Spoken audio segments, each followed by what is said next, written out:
সালাতে দোয়া কবুল হয়। সালাতে দোয়া কবুলের 3 জায়গা। একটা হচ্ছে তাকবীরে তাহরিমার পরে আমরা সানা পড়ি না, আমরা তো একটা পড়ি।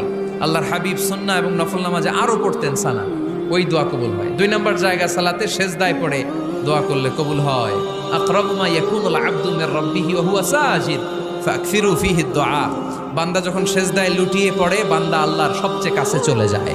তা কিন্তু বিশ্বনবী বলে, সেজদাটা তোমার রবের কুদরতি পায়ের উপরে পড়েছে। সেজদায় পড়ে দোয়া করেন। সালাম ফিরানোর আগে বিশ্বনবী দোয়া করতেন, লা ইউসাল্লিমান্না আহাদুকুম হাত্তা ইয়াতাআওয়াযা মিন আরবা'a।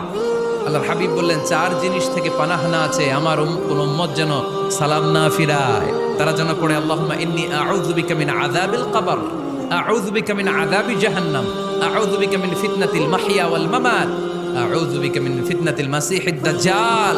আল্লাহ কবরের আযাব থেকে বাঁচাও, আল্লাহ জাহান্নামের আগুন থেকে বাঁচাও, আল্লাহ জীবন